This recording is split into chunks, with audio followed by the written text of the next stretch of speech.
Coming up on Cronkite Sports Report, Earl Watson puts his name in the history books as a coach. University of Phoenix Stadium turns 10. A football player in the Valley is tackling stereotypes. And a local badminton center works to grow the sport with a state-of-the-art facility. And ASU swims, bikes, and runs its way to an NCAA first. This is where champions come. This is where champions are made. This is where champions are crowned.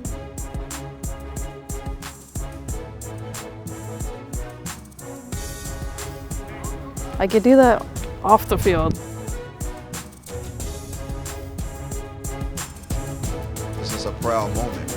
It's not about me. It's about, the chance and the opportunity that my grandfather took and the vision he had.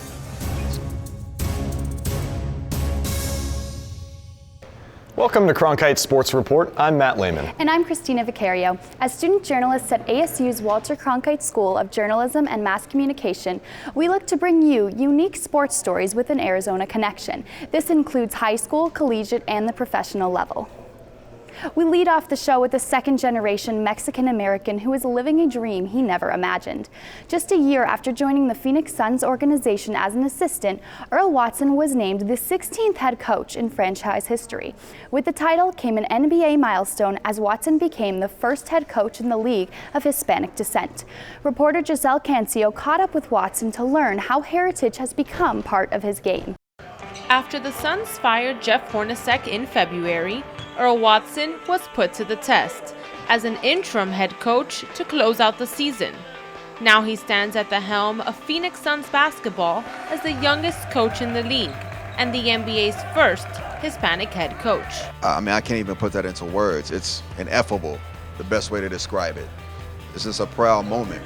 It's not about me. It's about, the chance and the opportunity that my grandfather took and the vision he had to just make his life better for his future children and his grandkids. At 18 years old, his mom sent him from Kansas City to Los Angeles with $400 and a duffel bag. Little did he know that while he played at UCLA, he developed a significant relationship with legendary Bruins coach John Wooden. Coach Wooden is just a special person, and I think that's why he transcends beyond sport. When I first came on campus, I met him in the office. He immediately captured my attention, captured my heart, and the rest was just me just trying to be a student of anything he spoke about. Watson's Hispanic upbringing translates on the court with his hands-on approach to coaching. He says his family does everything together, and he plans on bringing that theme and motto to Phoenix Suns basketball. If you check Suns Twitter or Snapchat that they have, we got yoga sessions we go to together. They go on hiking trips. So it's definitely a close-knit family, and I think that what he's trying to do is build that culture. To me and my family growing up, it was always family, food, music. So we always playing music in practice. We always eat together and we stay together. We have family bonding experiences with this team, and we actually have fun. Earl is he's honest and direct. It's a combination of love and honesty and toughness, and I think and I hope that'll manifest itself in the way our team plays. And really, he's created just a powerful movement with the energy and the culture we're trying to build here. That culture includes authenticity, as Watson holds nothing back on the court at practice. If you messing up, he's gonna let you have it. And, that's what you want out of a coach. To let you, to get on you. And you just gain so much respect, by, doing that. And his, enthusiasm, excitement, everything about him is just, bringing the team together. Watson has challenged his young roster to be 1% better than yesterday every day, as he says the growth over time will bring momentum to a team vying to make the playoffs for the first time in 7 years. In Phoenix, Giselle Cancio, Cronkite Sports Report. Watson's mentality of progression, not perfection, sits well with the team. After finishing last season as the team's interim head coach, he signed a 3-year contract with the Suns, reportedly worth close to $8 million in April. Staying on the hardwood, the Valley will host its first Final Four in April at University of Phoenix Stadium. That will cap an incredible 3-year championship run for the venue, hosting a Super Bowl in 2015 and the College Football Playoff National Championship game earlier this year. Thanks to its climate and location in the Southwest, Phoenix has long been considered an attractive destination. But a decade ago, the stadium in Glendale created a new reason to flock to Arizona. Reporter Alex Capiello explores its impact as University of Phoenix Stadium celebrates its 10th birthday. 10 years ago, one of Arizona's most prized possessions opened its doors for the first time. University of Phoenix Stadium towered above Glendale, about 15 miles northwest of downtown Phoenix. A shiny new toy for the Valley. I remember getting off the plane, driving around the Loop 101, come around a corner and you couldn't miss this football stadium. And I'll take a look at that and say, that's going to be an awesome, awesome stadium. Proposition 302, which Maricopa County voters narrowly passed with the 51% vote, established the Arizona Sports and Tourism Authority. This group was given the responsibility of overseeing the construction of the facility, a process that began in April of 2003 and took 3 years. Prop 302 allowed the Cardinals to move out of Sun Devil Stadium, which they had shared with Arizona State since the franchise moved to Arizona in 1988. Instantly, the Valley would be seen in a new light. Having a franchise here put Phoenix on par with a lot of other certainly major U.S. cities. I think we grew up as a city as far as hosting these events and how we could make the footprint work of a Phoenix, of a stadium in one location and the bulk of our hotel rooms in another location. But the stadium became more than a home for a football team. It utilized groundbreaking technologies to become one of the most dynamic multi-purpose facilities in the country. Well, I think one of the most unique attributes that we have is that our playing field moves outside. And by virtue of having that, it becomes a very, very flexible space to be used for a variety of events. And when the field rolls out, it leaves us with 160,000 square feet of usable convention center space. So we could host a Cardinals game on a Sunday night and move in a big trade show the next day. So in terms of multifunction capabilities, there's not many stadiums that can really match us. Perhaps the greatest benefit the stadium provides the Valley is its ability to host some of the country's largest sporting events. Since 2006, the stadium has hosted 2 Super Bowls, 10 Fiesta Bowls, and 3 college football championships. See that? That's his 11th face mask. Oh, Coach Duke. Next year, the stadium will be transformed for Arizona's first Final Four. This is where champions come. This is where champions are made. This is where champions are crowned.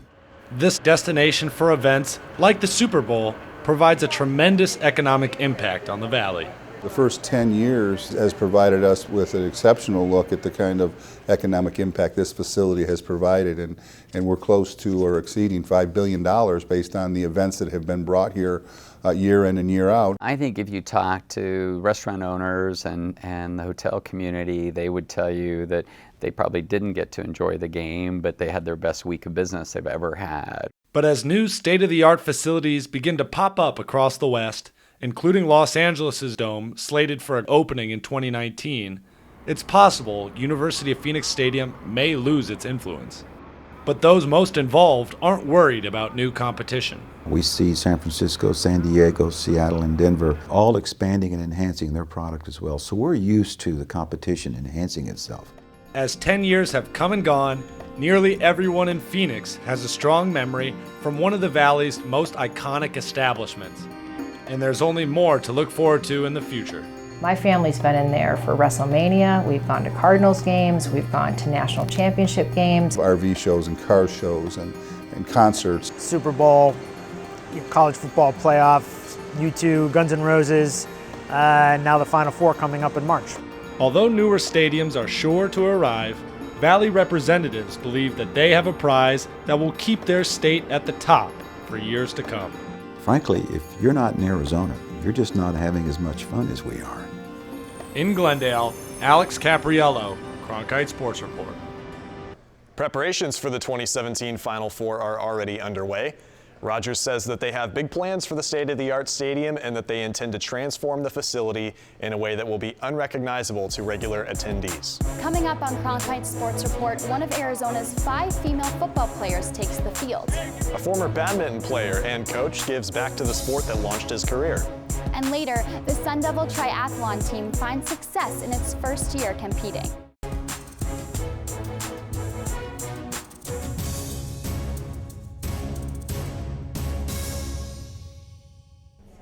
Welcome back to Cronkite Sports Report. I'm Christina Vicario. Every Friday night, like many of her classmates at Tempe's Marcos de Niza High School, 17-year-old Kristen Muir goes to her school's football games. But unlike the rest of the girls at Marcos de Niza, she is on the field, not in the stands. Reporter Blair McElroy found out how Muir kicked down the door to the male-dominated world of football.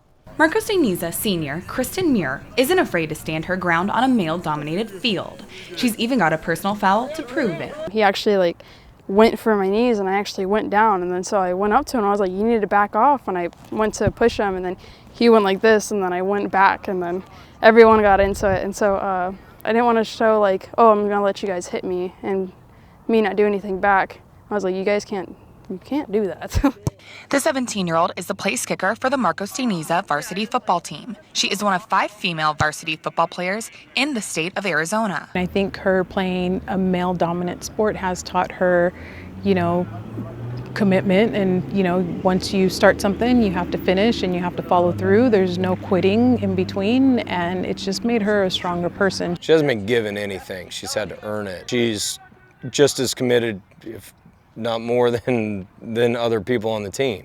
Muir made history last year, becoming the first girl in Arizona to play in a state championship football game. She finished the season with a total of 67 points and a 92% accuracy rate. First, it was kind of hard for people to take in, and they thought I was just out there just to be cute and stuff, or to get the guys' numbers, which I could do that off the field. During halftime at the Marcos de Niza versus Cactus Shadows game, Muir traded in her helmet for a crown when she was named homecoming queen. Muir's love for the game extends way beyond her 2 seasons of playing. Dad Jeremy Muir, who is an assistant coach at Marcos de Niza, began coaching when she was just a child. When she was 4, she started out as a water girl, so she's always been around it.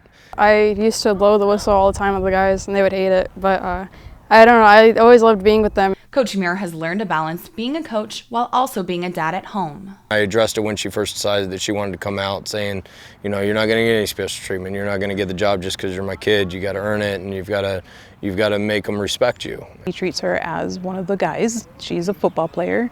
He's told her from the very beginning, if you want to come out and do this, I'm not going easy on you. You're going to be treated just like I treat all the boys. So, with graduation at the end of the school year, what's next for Kristen? According to Dad, it'll be whatever she goes after. Once she sets her mind to something, she's all in. I'm hardworking, and I'll keep going for what I want to do. I won't let anybody push me down or anything, because I'll show them that I can do it and I'll get right back up. Muir wrapped up the regular season scoring a total of 46 points. In Tempe, Blair McElroy, Cronkite Sports Report. Muir hopes to attend junior college and continue kicking at the next level. Coming up on Cronkite Sports Report, Guy Chadwick played national badminton and coached the ASU team to several championships before the NCAA stopped recognizing the sport. Now he spends his time teaching others. And still to come, Katie Gorsica hopes to make her mark on ASU's newest Division I sport, triathlon.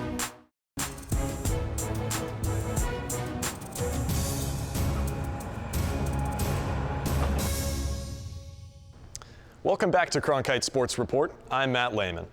As of now, badminton is only played as a girls' sport in Arizona high schools. It is not recognized as an NCAA sport at the collegiate level.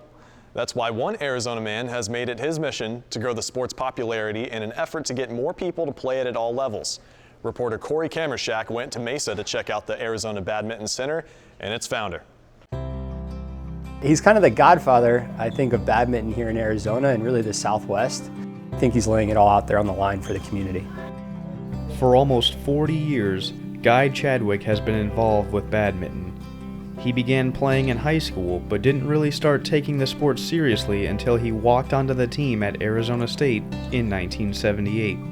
4 decades later, Chadwick owns and operates the only badminton-specific facility in Arizona. I came back to Arizona with the idea that I wanted to improve the experience here in Arizona. And so for 25 years, we've looked for a place to actually call home, which we do here at the Arizona Badminton Center. There is a lot that goes into creating a badminton-specific facility. The specifications have to be just right, otherwise it could throw the whole game off. It cost roughly $150,000 to build it out. and to make it badminton ready and badminton specific, from the flooring to the electrical, the lighting, the air conditioning. There's a lot of aspects that makes for a good badminton facility. The first is the backdrop. You'll notice our walls are bright green. So if you see a white bird against the green, it stands out really clearly. And so that's why we have green courts, so a nice contrasting color blue around them so you can see whether a bird is in or out. And you have the green walls as a backdrop. Even our tarps are green so that you have a good backdrop for visibility. Our lighting is conventional fluorescent lighting, but it's set at a 17-foot level. Our air conditioning is all the way up but along the wall, so you do not have any of the wind drift that messes with the bird. As far as I know, we're the only ones that have done this anywhere. Although the facility has been used to train Olympians and players in the Valley, the Arizona Badminton Center is home to players of all skill sets. You kind of get a lot of different skill levels, especially when you're first starting out. You'll be with other beginners, but also experienced, and I think that kind of elevates your game a lot faster than if you're just playing with the same people over and over. Ever since I moved here like 16 years ago, I've been playing badminton, and this is the first facility that opened, so I was one of the first members to sign up. If I were to guess, I'd say we have 10 to 15,000 hidden badminton players in the Valley. Probably 1,000 of them have found us. We have like 150 regular members that come, but we have more than 1,000 visitors every month. After playing on the men's national team, Guy returned back to Arizona to take over as head coach at his alma mater. His teams won 5 consecutive national titles. During that time, the men's, women's, and mixed doubles teams did not lose a single match. Arizona State also served as a training center for the Olympic team. I trained more than half of the Olympic team myself as a coach at ASU. Because ASU had the single best tradition, it had the best program set up for scholarships and training. We were the place to be for athletes that were in their college years to come. The NCAA stopped recognizing badminton as a sport in 1993, and so Arizona State dropped the program. Since then, Guy has dedicated his time, energy, and resources into growing badminton's popularity in the Valley and ensuring there was a place for it. You have a tremendous history that you still have the people that are still around, myself included, that would carry that tradition and be ready to start at any time to see that whole legacy start again. The game of badminton has given a lot to Guy Chadwick, and he is doing his best to give the game to the people of Arizona. In Mesa, Corey Kamershak, Cronkite Sports Report. The Arizona Badminton Center is open 7 days a week, and Chadwick continually holds clinics for veteran players as well as those looking to break into the sport. Coming up on Cronkite Sports Report, Katie Gorsica balances her life as an ASU student and an Olympic hopeful triathlete.